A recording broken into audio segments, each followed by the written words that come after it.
Watching that, I send an email to the rock star of radio, Vicki McKenna. Ladies and gentlemen, you gotta love this woman for what she's done for the movement. It was her driving force. It was her phone calls at 5 in the morning and 11 o'clock at night that kept us going to be able to put this together. Ladies and gentlemen, please give the loudest welcome to the rock star of radio, Vicki McKenna.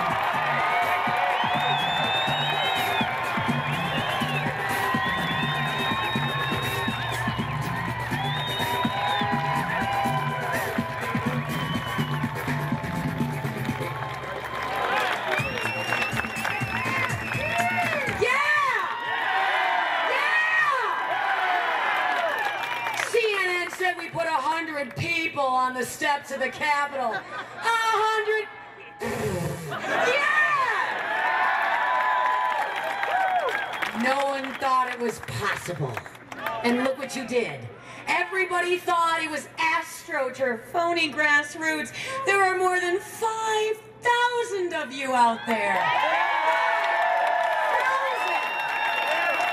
In Madison, Wisconsin. The Berkeley of the Midwest. You guys are awesome. You're absolutely phenomenally awesome. Everyone back there, over there, behind us, and they can't hear us too well, thank you. Thank you for having the courage of your convictions. Thank you for taking up the cause. I know a lot of people were miserable for a while. I hope you're not miserable anymore and you recognize, look at the person next to you. Look at the person behind you. These people have the same idea. It's time to take back our government.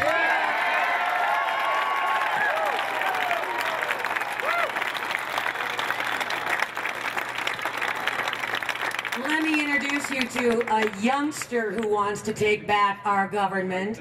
Look at this beautiful young gal from Delafield, Wisconsin. Show me a sign, Nicole. Don't spend the money. I haven't made it yet. Big round of applause for Nicole from Delafield. Yes! Thanks, Nicole. Thank you for that sign and thank you for coming. Thanks to everyone who took the day off with or without pay. Thank you if you were somebody who came all the way from the northern part of the state. Let's hear it from northern Wisconsin. Where are the northern Wisconsin people? Yeah. Where are the southern Wisconsin people? Yeah. Southeastern Wisconsin, Racine, Waukesha, Milwaukee, where are you guys? All right, do me proud, Madison. Where's Madison? I'm going to tell you something. They didn't want to cover it. Eau Claire! La Crosse! They didn't want to cover this. Nobody covered this event. Nobody wanted to talk about it. They didn't want to believe it was real, and you proved them wrong. You didn't need the mainstream media to get here, did you? You didn't need it. You didn't need what appears to now be a completely irrelevant form of communication. You are the new wave of communication, folks. All you did was pick up the phone, you called your friends, they called a friend, they called a friend, they called a friend, and 5,000 of you are here today. It's time for you.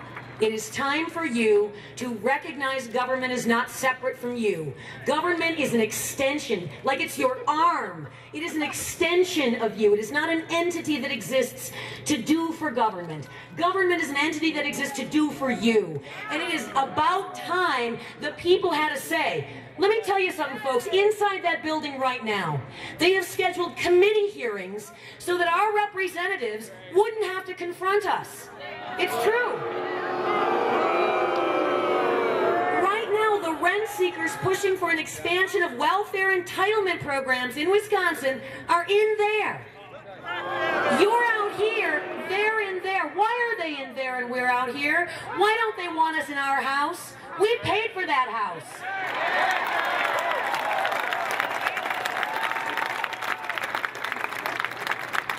This ends here now. You are are the citizens' lobbyists now. You don't need an appointment. You should never have to need an appointment to go and speak to the people who claim to represent you. Here's what's going on in our state budget right now, and oh, by the way, you can make the same extension to the federal budget process.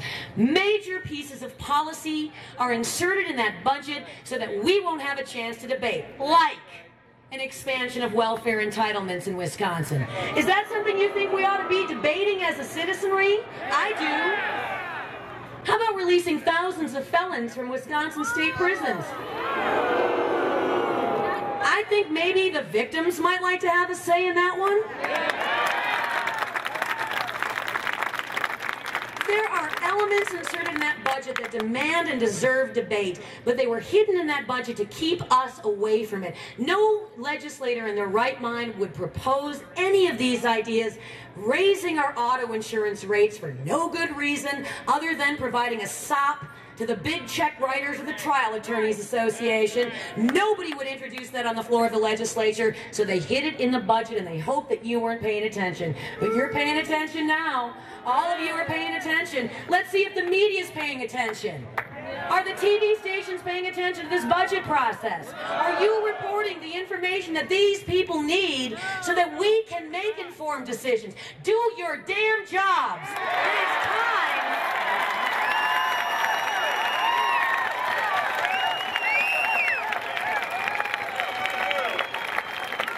It's time that I had a little help getting the information out there. And Pat Snyder had a little help. And Jerry Bader had a little help. We need a little help, guys. Watchdogs, great paragons of ethics and good government. Where have you been? Where have you been for the past couple of days? And we've been organizing this event as you've been mocking us, as you've been somehow suggesting that this is not exactly what it is, which is an uprising, a groundswell of enthusiasm from the people.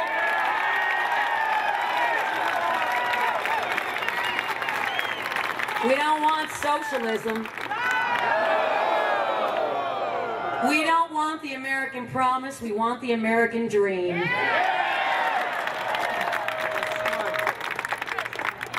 And they don't even want people to know we're here. Kind of hard to ignore, isn't it? Anybody know if Jim Doyle's in the building? He's not. He's not. He's at the Masters.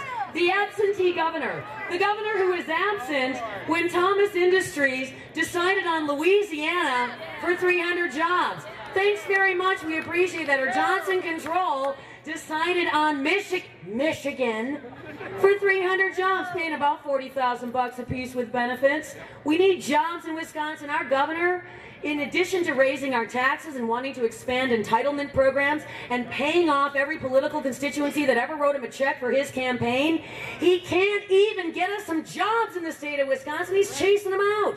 This has got to end, folks. This is your chance. You are here at the Capitol. You came from all over the place. I heard somebody from Minocqua was here. Minocqua and Hudson and Superior. Baldwin. Where the heck is Baldwin? You now have your chance. Don't let him get away with this. Don't let him go in there and listen to the rent-seeking whiners who want more welfare entitlement programs here in Wisconsin. Don't let that be the only voice. When you speak with one voice, notice how loud you are. Yeah. Notice how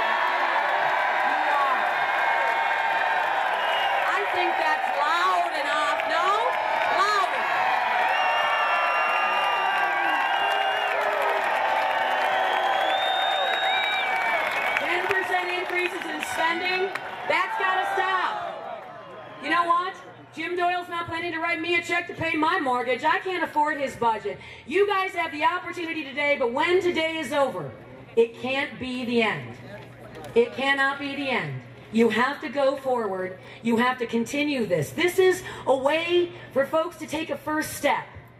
The hard work begins after today is over. Stay on it. Stay vigilant. Get on your phone. Jack those phone lines. Get on that email and send emails. Write letters if you don't have a computer, non-stop. I will tell you what, I always say this when I have speaking engagements around the state of Wisconsin.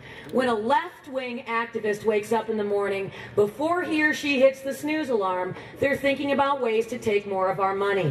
When we wake up in the morning, we think, oh, thank God, I've got 5 more minutes to sleep. Not anymore, guys. Not anymore. You got to live it.